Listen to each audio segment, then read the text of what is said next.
Hi, how's it going? I'm Marlene. Thanks for wandering by. Today we're doing a Decan check-in.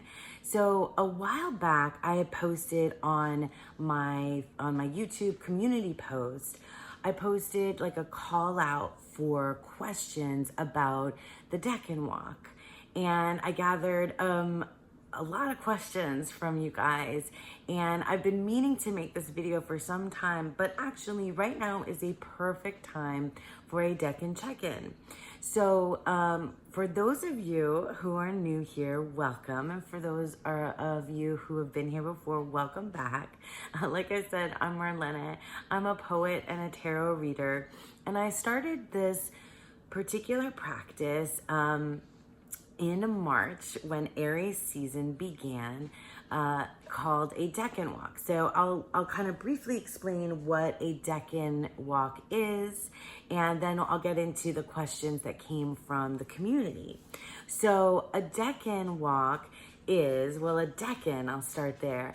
A decan is a piece of a zodiac sign. So of the 12 zodiac signs, each of them are broken into 3 parts called decans, and they make up 10 degrees or 10 days on the zodiacal, I'll put it up here, on the zodiac wheel of the year.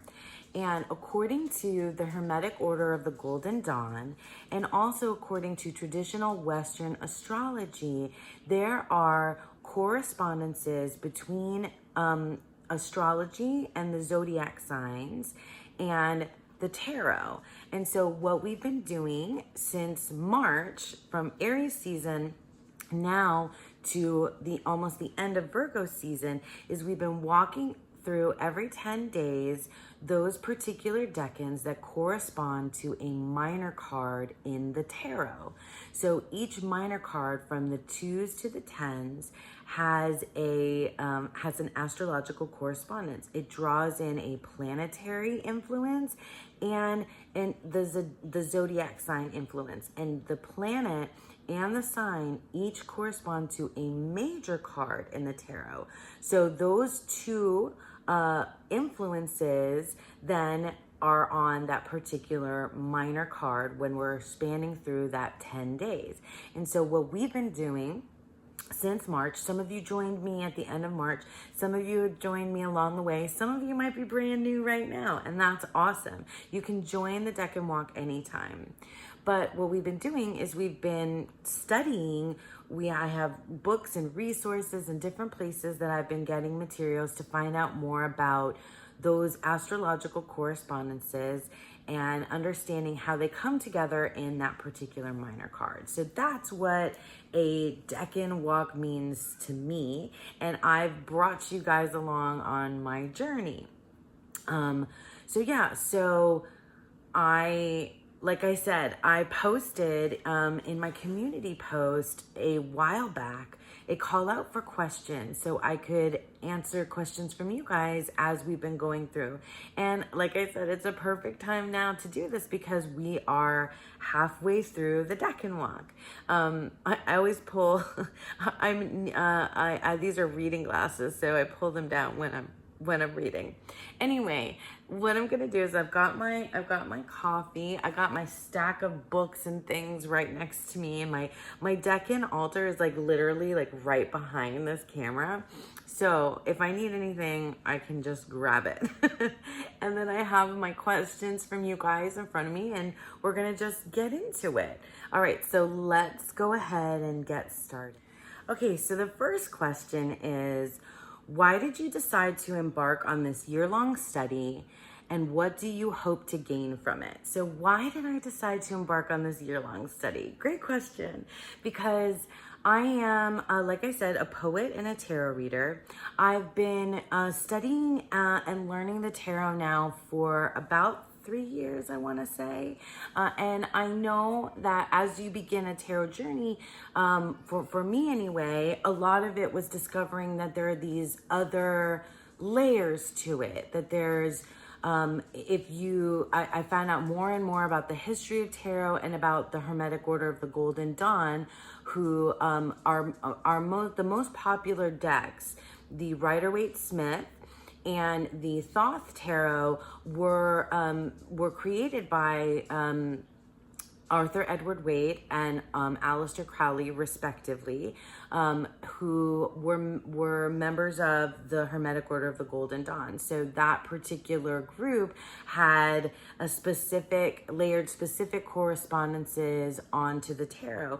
And so as I learned more about that, I, learned more about the astrology, and I wanted to know more. And then also a group of friends in a Discord server, they already had embarked last year on a Decan Walk, and they were sharing with each other in one of the threads in the Discord server. And I was totally intrigued, and I wanted to know more. And so I decided about, after I had read lots of their posts and things, I decided that I wanted to do this myself, and I wanted to make it, and I wanted to do it. Well, first I thought about just doing it with a group of friends, behind the scenes, and not, posting it on my YouTube channel. But then I decided that I wanted to bring you guys with me. and so that's what I did. So that was why. And now what do I hope to gain from it? So what do I hope to gain from it? Honestly, when I started this, I had no idea what a decan was. I still have a very limited understanding of astrology. Like, I know now that there's lots of different systems of astrology, and that the one that we're focusing on in the Decan Walk, the traditional Western astrology, is not the only system that exists. There's Real Sky, which is more tied to exactly what's going on currently with the, the movement of the planets and the stars and such. So I hope to have I hope to gain a deeper understanding, or not even deeper, any kind of understanding of astrology. But mostly the most important thing for me that I hope to gain from this Decan Walk is a deeper understanding of the tarot. And especially with these minor cards, I wanted to get a deeper understanding of the minor cards. And for me, it's really mostly about adding understanding, adding knowledge, and adding layers to the way that I read the tarot. I know at the beginning also I had considered, because the decans is a way to mark time. So following these 10 days, some folks are paying attention to the energies, coming from the astrological influences across the 10 days. And they're taking into account those particular energies and mapping kind of that, passage of time with particular things that may be happening in their lives. And I thought that I was going to be more attuned to that, or in tune with that at the beginning. But as it's been going along, maybe it's because I'm preparing for decans ahead of time for you guys on the videos, that I'm sort of like back and forth between the decans. But on occasion, I've had like a real lineup of energies that feels that it corresponds to the decans.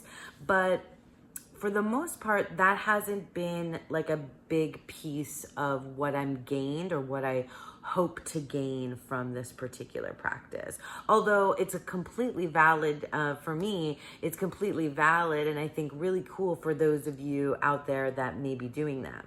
Another thing that I hoped to gain, because I discovered also that each of the decans, so like ancient astrologers, also assign kind of like demigods or demi-deities, or like kind of a spiritual significance, or something very particular about that decan. And they kind of correspond to, like, I don't know how you would call them, like spirits or minor deities or demigods or gods, goddesses. Deity is somehow tied in with each of the decans. as well. And so I was interested in learning about that and seeing if something like that would come about in my practice as well. So far, that hasn't really been the case for me, but I have taken some notice of particular like poetry and like, you know, that kind of almost doubles as like prayers and offerings and things to like the spirit or the deity that ancient astrologers and even modern astrologers have like that corresponds and ties in. But that part is just still a little bit undiscovered in, you know, for me in my practice, if that makes sense. Oh my gosh, I better I better have shorter answers because I have a lot more questions coming up. So let me carry on. All right, so next was still from the same person. It's kind of like a series of questions about, you know, asking about my personal journey. So has it helped you understand the minors better or made you recalibrate your original take of the minors you've already covered? Has it helped you understand the minors better? Yes, like 100% yes. I have a very, you know, for me, I feel like a very good working relationship and reading relationship with the tarot already. But this is definitely deepening my understanding of those minor cards. It's adding a beautiful layer onto what I already know about the minor cards.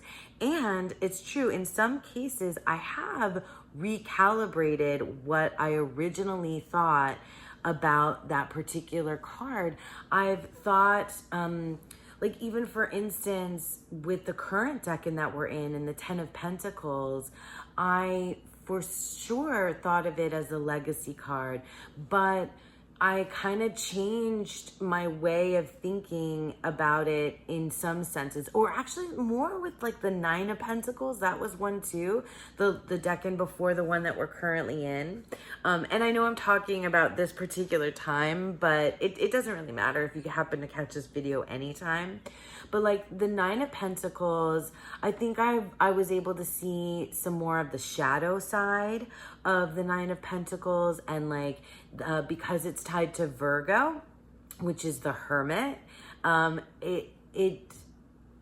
was able to kind of wrap my head around the idea of aloneness versus independence. So things like that, yeah, I definitely have recalibrated some of my ideas, especially when when you're taking into account that the minor card is like this like baby of these two major cards, right? So like, for example, for those of you that, you know, might just be here for the first time, the 9 of Pentacles influence is Venus and Virgo. So Venus corresponds to the Empress and Virgo corresponds to the Hermit. So it's like taking the Empress and the Hermit and putting them together, and then you get the 9 of Pentacles. So that's like, you know, kind of the way that I've been doing it. Anyway, oh my gosh, I am so long-winded. I'll just keep going here. All right, so, and then they also asked me, what astrological decan are you most excited to cover in the coming months? What astrological decan am I most excited to cover in the coming months? So it's funny because the first half of the zodiac wheel contains zodiac signs that I know a bit about. So my daughter and my father are Aries. My partner and my best friends are Taurus. I'm a Gemini. So the first like beginning, you know, zodiac signs I looked up and studied and read about, but I had like a very personal connection to. So I was definitely excited to do those decans. But now I'm interested in a lot of the other zodiac signs as we go through. So Virgo, next up is Libra. Well, my mom's a Libra, so I'm excited about Libra. And honestly, you know which one I think I'm most excited to get into is Scorpio. because Scorpio corresponds to the Death card, and the Death card is one of my favorite cards in the tarot, especially the Thoth Death card. It's probably my favorite Death card depiction of all time. So Scorpio season, I'm interested in, maybe because I'm like, ooh, Scorpio mystery, you know? And I think that's only what I know so far about Scorpio. Okay. And then lastly, they said, will you continue to utilize the Decan Walk when the study is done, and how? Okay, that's a really good question. Right now, the way that I'm feeling about it is that I don't think that I don't know. I don't ever want to say never, but I don't foresee myself doing a Decan Walk this way next year, like studying each decan. But I've really enjoyed the practice of creating a Decan altar where I put out the Decan cards every 10 days. And this kind of ritual that I've developed around that particular practice with putting out my Decan cards. So I can foresee myself, doing that. But I don't know if I don't know if I'll keep up with it as well as I have right now. Because right now, because I'm doing this study, because it's a study, and because I'm sharing that with you, I'm like fully committed to it. So I don't know if I'm going to continue that. But I feel like the decans now, as I've learned them, it's folded into my knowledge of the tarot. It's folding in there. And so it's going to be, just like a part of how I read the tarot, I think, from now on, because that layer of understanding of the card is now baked in, and hopefully it is sticking in my memory so that it's, baked in there for good, right? And I think the thing that I'm most excited about is how it is opening up my own readings, because I'm considering that influence in the cards, as I'm reading them. I also have been creating these tarot spreads for every single decan along the way. And I feel like revisiting those tarot spreads also as part of a Decan Walk, in the upcoming, like after this particular year, I feel like, yes, I will definitely go back to and revisit those tarot spreads. Maybe not every single one, but I think I will likely, do my own spreads through some of the decans. And I'm hoping to also create more along with that. So stay tuned, because at the end of this, I definitely think that there's going to be a body of work for myself, and something that I would like to, offer to you all as well. Okay, so that was all questions from one person. Let me move on to the next. Their question is, I'd love if you could dive a little into major arcanas and planet/sign correspondences. I don't get it. So this is something that I feel like is like, as I'm going through this, I'm kind of figuring out the things that you need to know first before you embark upon a Decan Walk. And I have I wrote it down for myself in just my notebook, the planet signs that the planets and the zodiac signs and the major cards that they correspond to.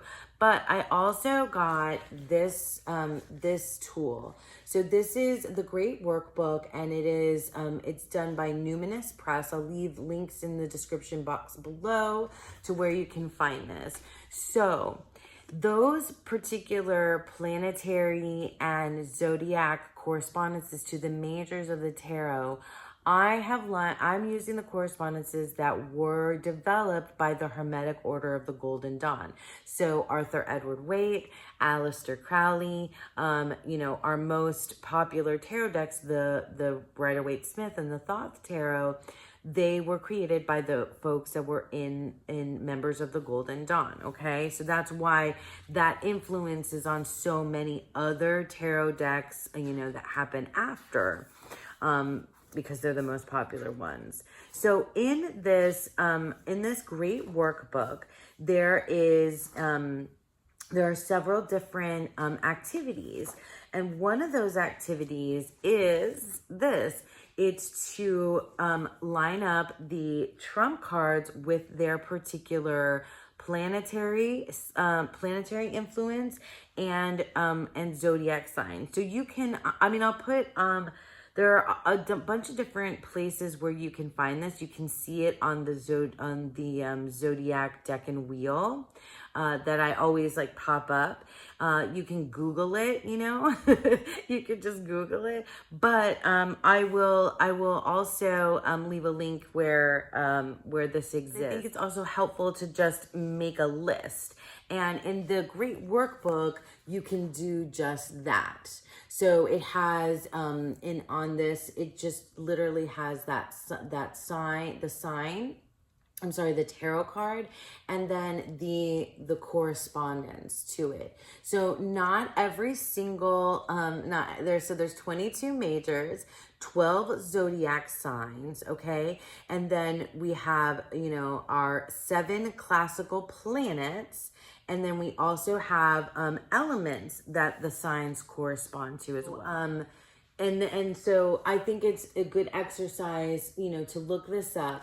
And I'm hoping to create more resources for you guys that has this information there. So those are correspondences. Again, those are correspondences that were created by the Hermetic Order of the Golden Dawn.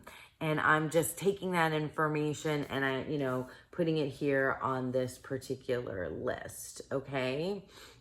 So that's from this activity in the Great Workbook, and there's so many more. I did a haul video recently where I talked very specifically about this book, but if you're interested in me going into a deeper dive of how I'm using this book specifically for the Decan Walk and astrology, let me know and I can make a separate video, because this alone would just take me forever. Also, I would like to know what, how, and where you compile all of your notes and findings about the Decan. Only if you're okay with it.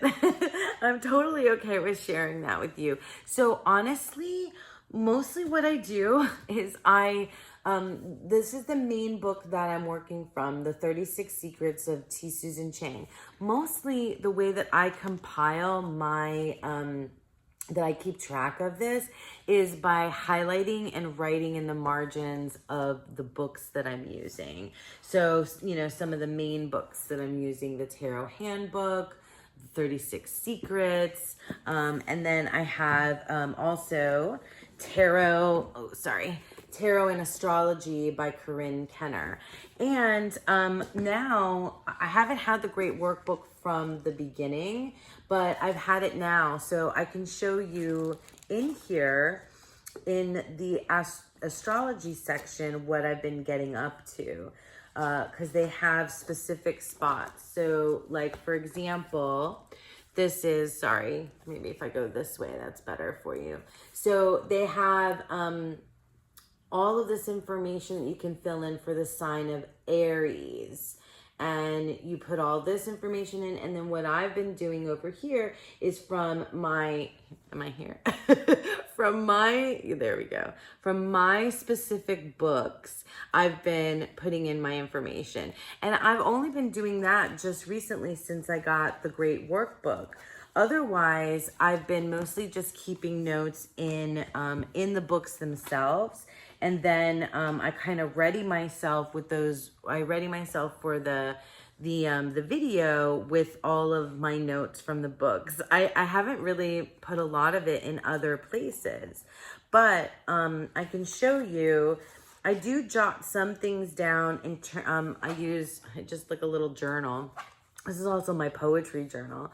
I put stuff in like when I'm preparing like the spreads. So I make like little notes in here about the spread design. So those are the Aries ones. And sometimes they have more than one iteration. Like they start and then, you know, like this.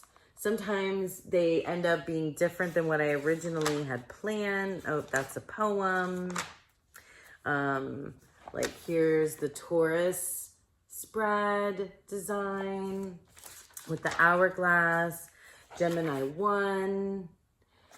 So I have been doing, here's another list where I listed the tarot majors and then their astrological elemental, you know, and zodiacal, the planetary, the zodiac, and the elemental associations I put here as well. So I've been using, whenever I do jot things down, this is the little book, you know, this is the little book that I've been using to create, you know, my spreads. And then my beautiful, wonderful, amazingly talented friend, Dawn Michelle, who is, you know, she's a designer. She is the one who helps me then take my spreads and create those beautiful, beautifully designed PDFs that I share with you all. So yeah, so mostly I keep a lot of that stuff up here, and I've only now been really putting it on paper. Someone asked me where would be the best place to follow along with the Decan Walk. So I posted this on Facebook and on my community post. So hopefully that person has found me here on YouTube. But the best place to follow along with the Decan Walk is here on YouTube. To follow my channel, to subscribe, and you'll get my Decan videos. At the start of this, I said that I wasn't sure if I was going to be able to make a video for every single Decan, but so far, oh my gosh, knock on wood, so far I have been able to do so. I don't know, now we're halfway through. I'm really committed, so I'm hoping that I can keep that up. But I'm posting videos every 10 days on the new Decan Day here on YouTube. And then also, I am posting like the link to my video, and we're also having group discussion on the Boho Tarot Facebook group, which is run by my friend Dawn Michelle. So she's let us use that space to chat. But really, those are the two places to keep up with the Decan Walk. They ask, let me read this whole thing. Are you doing much with the planets for each Decan? That is what is tripping me up. I'm currently attempting to wrap my brain around the whole domicile, detriment, exalted, and fall concept, and trying to layer that info with the tarot for that Decan, and I'm struggling. I found a Decan wheel online that I'm trying to use, but includes all planets, while most of the written info I'm finding on this only uses the classical 7 planets, which is making it so confusing. I totally understand the confusion. So I mentioned this before, and it seems like they already have an understanding that all of the information that you find on something like a Decan Walk is going to just include the 7 classical planets for the most part. That's what I found in my resources, because the Hermetic Order of the Golden Dawn, they only use the 7 classical planets, okay? So, and the Great Workbook is a good place also where you can keep track of this, the 7 classical planets. But also this book, Tarot and Astrology, does a really good job of giving you a brief synopsis of each of the 7 classical planets, okay? What I've been doing, because my main astrology books are the Tarot and Astrology, And then I've also been using the Library of Esoterica Astrology, and it has the 7 classical planets in here as well, with a write-up and all these beautiful art in here to go along with it. Little astrology resource that I've had is this book is the Karma Cards by Monty Farber, and he has in here very, short, succinct, let's see, where are the planets? Yeah, the planets. He has really short, succinct write-ups on the planets and also the 12 signs. So I kind of dive into those places to get a more, involved understanding of the influences and what the planets. I've been using the Star Codes Astro Oracle. And this has a great guidebook that has write-ups on the planets, and I really enjoy the cards from this one too. I kind of abandoned some of my other astrology decks for this one. This one is the one that's just resonated the most with me. It's just because of the Hermetic Order of the Golden Dawn that it's the 7 classical planets. So those particular resources are the ones, to use. And in my description box of every single Decan video that I make, I list all of my resources and where you can find them. The next question: what is cardinal, fixed, and mutable? Great question. Cardinal, fixed, and mutable refers to the mode or the modality, I think is what it's called, about each of the zodiac signs. So the 12 zodiac signs they correspond to the seasons, and so each sign is a mode of where it lands during a particular season. So cardinal signs, like, let me see, because it's all like really well spelled out in this book, Tarot and Astrology. So cardinal signs are the first, okay? In astrology, the first day of spring begins when the sun moves into Aries. The first day of Cancer is the first day of summer, and this is the northern hemisphere, okay? The first day of Libra is the first day of fall, and the first day of Capricorn is the first day of winter. So 4 seasons, 3 modalities, okay? And 12 zodiac signs. So each of the zodiac signs have a modality. So the first of the season is considered cardinal. It's the beginning, okay? It's the starter of that season. So you have Aries, Cancer, Libra, and Capricorn are cardinal zodiac signs. And then the fixed signs are the ones that come smack in the middle of the season. So in those you have Taurus, Leo, Scorpio, and Aquarius. They are the middle months of each season, okay? And then finally, the mutable signs are the signs that appear at the end of their particular season. So those signs are Gemini, Virgo, Sagittarius, and Pisces. So Gemini is the last sign of the spring season. Virgo is the last sign of the summer season, and so on and so forth with Sagittarius and Pisces. So they're the modes of the zodiac signs that correspond to the seasons and where they fall at that time of year during that particular season. So Aries is the easiest one to kind of remember because it's the first. We start the zodiacal wheel with Aries, and it is the beginning of spring, okay? So it's a cardinal sign. And in the decans, all of the cardinal signs, the first ones correspond to the 2s, 3s, and 4s of the minors. The fixed signs that come in the middle correspond to middle numbers, 5, 6, and 7 in the tarot. And then those mutable signs, the ones that are transitory at the end, they're moving from one season to the next, those are represented by the later numbers in in the cards. So they are the 8, 9s, and 10s. So I hope that makes some sense to you as well.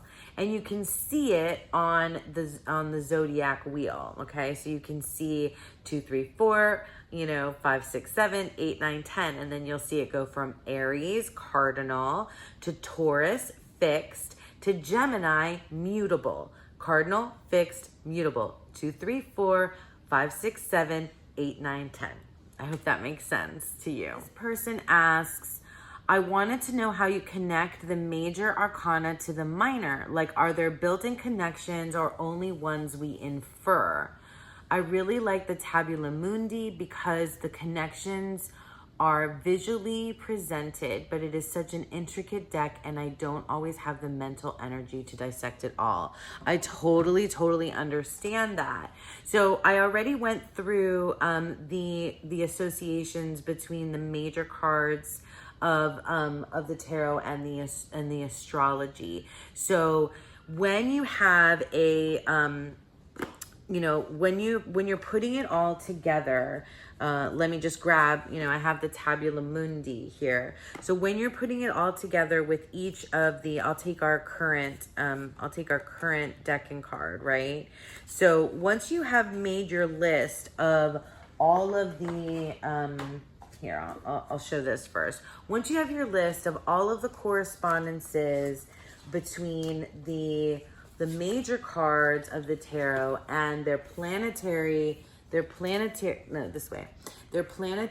and zodiac signs that they correspond with. Once you've made that list to start out, then that's what you refer back to.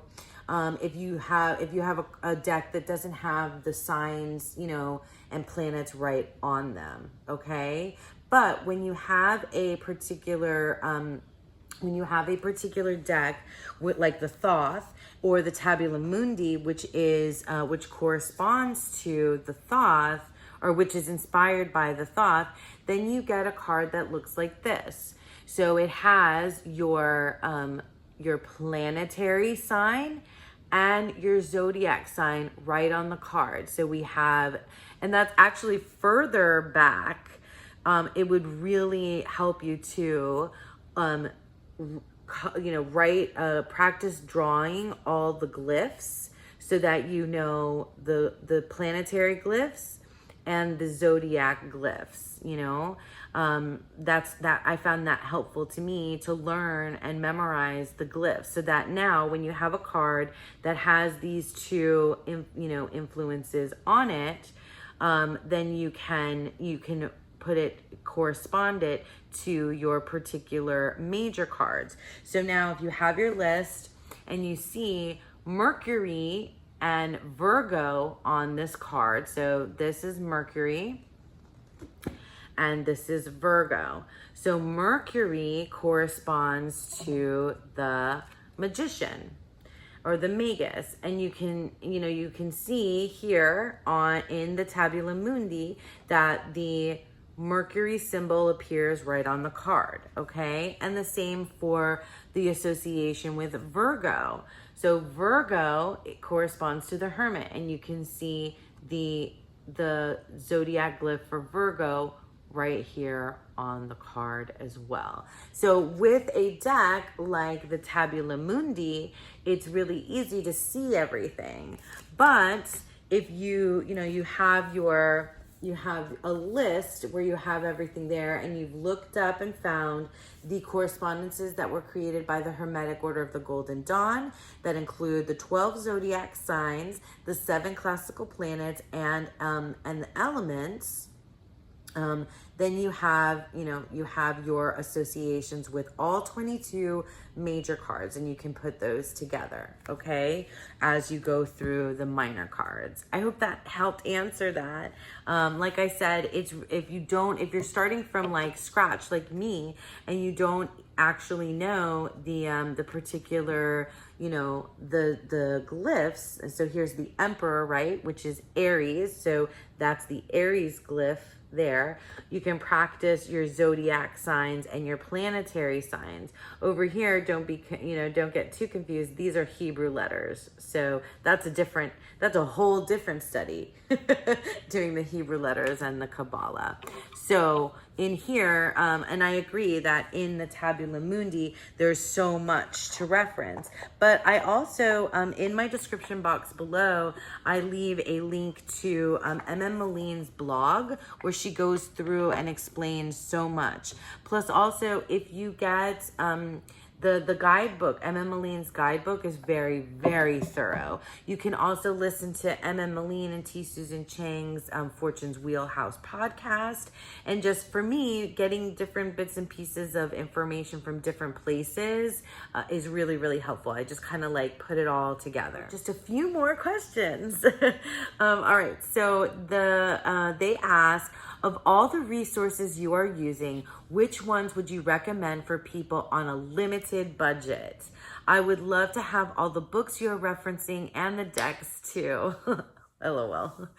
Which ones do you find most helpful in piecing all the information together?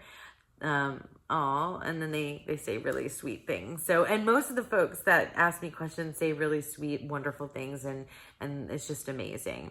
All right, so, I recommend, and let me start with decks, okay? So I recommend the OGs to start with, which you can find, pretty relatively inexpensively, mass market available. So I recommend the Thoth, and I recommend an RWS, an RWS tarot deck. But if you're going to splurge for something more specific, then I recommend the Divine Decan Tarot. The Divine Decan Tarot is the one that I've been using through this study because it has all of the information that we need on the card itself. So this is an example of a major card. Oh my gosh, I can't figure out where to put myself. So the sun corresponds to the sun. That's an easy one. It corresponds to the planet of the sun, which is, it's a luminary, but it's considered the planet. So here's an example of, what it looks like in the Divine Decan Tarot. It gives Saturn and Sagittarius, and it gives us the planet and the sign, and it tells us all about the decan, and it gives us the dates and all that good stuff as well. But just an RWS would be just fine, because if you follow along and you either in the Great Workbook or just literally like I was doing in a journal, you can just make a list, make a list of everything to keep up with. You just make a list on paper, notebook paper, composition books, whatever you got lying around, you can use that as well. Now, the books, the books that have been most useful to me are Tarot and Astrology. Karma Cards came with my Karma Cards deck set. The Tarot Handbook, 36 Secrets, and I showed you already the, the Library Esoterica Astrology. These have been like my favorites so far that I've been using. I have others that I've been using as well. Now, for those of you on a limited budget, I have links in the description box below that has free resources. For those of you that don't know, this book, 36 Secrets, appears in almost all of the information that is in here is on Susan Chang's blog. So you can get that information for free. You don't have to buy this book, okay? So I always leave a description to that down below as well. And Maline, the creator of the Tabula Mundi Tarot, who is Susan Chang's partner in the Fortune's Wheelhouse podcast, which is also free. The Fortune's Wheelhouse podcast is also free to listen to, has a blog that I post in the description box below, and she goes through, Emma Maline goes through some discussion of the decans as well. Another really, really wonderful free resource that I've started talking about is my buddy Dustin at Modern Metaphysicae. So I leave links to his channel down below as well. But he has a tarot deep dive series that is phenomenal. It's my favorite thing that he does. I mean, I love Dustin, but it's my favorite thing that he does on YouTube because he's going through each of the majors, but he's not just going through and like teaching you, like your basic meanings of the major cards. He's walking you through the art history of that particular card. And a lot of that includes the mythology, the astrology. And so those links about, and the Golden Dawn and the historical context. So there's so much to gain from his deep dives into each of the major cards. So that's another really wonderful resource that I think that you can apply, that I have been applying to the Decan Walk, because I've really liked going back into his back catalog of the majors and spending some time with the Hermit, like I did recently, and listening to the art history, but he ties in so many different things because it includes mythology, it includes astrology, because that, mythology and astrology existed before the tarot, right? So that's in there. And so it's a really good resource. Plus all the other ones that I mentioned. There's another blog that I really enjoy, Joy Vernon, is free. So everything I have a whole section that is free resources that I have in my description box below for you to take a look at. So my favorite Decan so far, and what Decan confused you the most, if any? So my favorite Decan so far, interesting. I think my favorite Decan to live through versus my favorite Decan to study are different questions. So let me think about that. My favorite Decans to study, I'll start there. My favorite Decans to study were the Gemini Decans, because I'm a Gemini. So I was really interested to learn more about my zodiac sign, and in particular, my Decan card, the Eight of Swords. So I was born during the Decan of Gemini 1, which is the Eight of Swords. So learning about that particular Decan and the influence of Jupiter in Gemini. Learning about my own birth Decan was the most my favorite thing to do. My favorite Decan to live through, I guess I really liked the Two of Cups. That was a good Decan for me and for my partner. So it felt kind of aligned in that way. And then let's see. Oh, and what Decan confused you the most, if any? So probably getting through the after Aries made lots of sense. Taurus, I had to work to study those, Gemini was fun.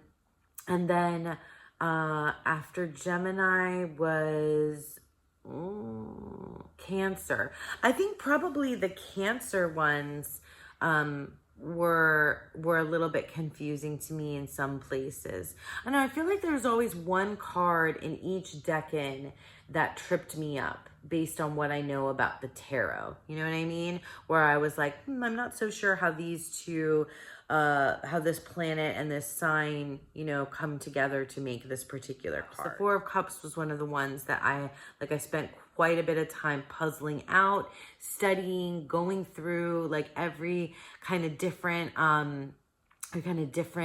way to take a look at. I would love to know which Decan has had the most impact in real life, like the one where you thought at that moment, that is so blah, blah, blah Decan number. Okay, so I'll share one really kind of personal thing that happened to me that blew my mind during this Decan walk, was during the Five of Pentacles Decan. Five of Pentacles is Mercury in Taurus. It's the first Decan of Taurus. And during the Five of Pentacles, Decan, I lost my job. And I have never connected more with the Five of Pentacles than I did during that particular Decan. And I just said, I remember telling all of my friends, and my tarot friends especially, like, this is crazy that this is happening, this happened to me during the Five of Pentacles Decan. So yeah, that was the one. I got a new job since then, so I've been, doing better, but like, that was just wild that happened at that time. Okay, and then finally, how would you relate the aces with the pages? Okay, so for those of you that have been following along, you'll know that the decans that we've been working through, and if you look at the the zodiacal, the decan wheel, you can see that we've been looking at the 2s through 10s. We've been looking at the majors that correspond to the planets and the zodiac signs, but there's all the court cards are there, and all the aces are there as well. We just haven't been diving into those particular energies during the decan in my particular study, because I'm not ready for that yet. I'm going to get to that. I guess I should have answered that, when the earlier question about like, what will I do next year? And likely getting involved in understanding the court cards and like how the court cards correspond to zodiac signs and the aces and and the pages in particular, because they're special. But Corinne Kenner in Tarot and Astrology has a really, really great, very succinct way to talk about the aces and the pages. So I'm going to refer back to this book, to answer this question. So the aces, since I've studied the Thoth Tarot, I've learned that the Golden Dawn creators, they considered the aces the root of the power of that element. And so that has stuck with me, and that is really the way that I view aces and how I read aces now. And so Corinne Kenner says that the designers of modern Golden Dawn tarot decks put a tremendous emphasis on the 4 aces. Not only do aces represent the starting point of each suit, but they're like seeds. They're the root of the power of their element. So the Ace of Wands is the root of the power of fire. The Ace of Cups is the root of the power of water. For me, they are like primordial, like seed energy. They contain the entirety of that suit, that element within it, okay? It's like before there even was fire, the ace, that's the ace. The ace is like the embodiment. It's not the embodiment, it's the beginning. It's before there was fire, there was this. Do you know what I mean? Before there was water. It's like primordial, if that makes any sense to you. That's how I think of the aces. They contain the undeveloped, this is what Corinne Kenner says, they contain the undeveloped nucleus of every other card in that suit. And I love that about the aces. They even seem, like primordial goddesses to me in some kind of a way. They correspond in that way because they're so first.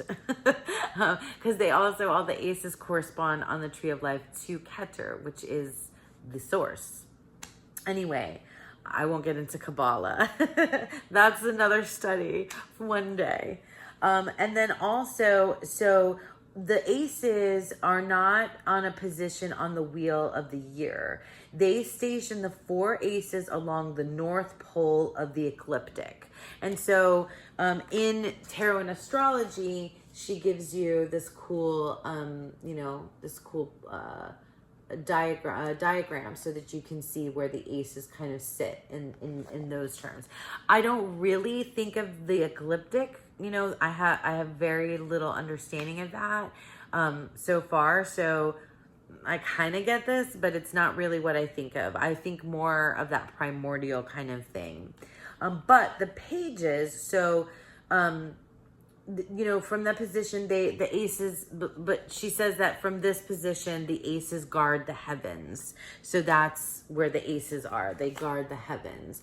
And then the pages ground the aces. So in the Thoth Tarot, all the pages are the princesses. So there's like a whole kind of story, like a princess kind of a story that goes along with each of the princesses on the Tree of Life. I think specifically the Princess of Discs. But I won't go into that. But they are considered the thrones of the aces. So they like, if the aces are this like primordial kind of energy, they get grounded into the idea of the pages, and the pages are the thrones, so that they are, or where it's seated. It's sort of like it's manifest there, if that makes any sense to you. And honestly, this is something that I'm still learning and wrapping my brain around as well. The aces I kind of really get, but the pages, that's still a little bit, you know, that's still like under development in process for me anyway. But yeah, I mean, the tarot and astrology book, I can't recommend this more highly for a newbie, for somebody that has no idea what, you know, about astrology, but you do, if you have like a grasp of the tarot, but not astrology, this is important. This is a good book to start with. I highly recommend it. And I've been going in and out of it and learning new things, you know, every single time. Especially that, you know, that little bit about the aces and the pages. All right. That's it. I made it through the whole list of questions from you guys, and this is a long video that I'm going to have to now edit. So like I said, along the way, along with those questions, you guys also have left me beautiful comments, thanking me, giving me such like lovely feedback and insight. And I just want you to know that for those of you that have been with me this whole time, and for those of you that are new, that have started halfway, that have just found me, whatever it may be, like I am so thankful and grateful to have you by my side throughout this study. Like, it's keeping me going, knowing that I have you along. So please keep leaving me comments. Please engage with us on the Boho Tarot Facebook group. Like, the more the merrier. And I really, I really enjoy reading through all your comments and the emails and everything that you send me. Just like, it's lovely. I really, really appreciate it. Now, so that's it for this Decan check-in. So I'm sure as I've been talking, many of you might be coming up with or thinking of further questions to ask me. And that's so awesome. Please go ahead, and if you have further questions, leave me comments. And down here and in, the Boho Tarot Facebook group, what I'll try to do is compile another list of questions that are different from the ones that we've covered this time. And at some point again, I'll do another Decan check-in and answer all of your questions. All right, so that's it for me today. Thank you again for sticking around with me. I hope that you all have a beautiful, wonderful Decan Walk and a beautiful, wonderful day. Bye.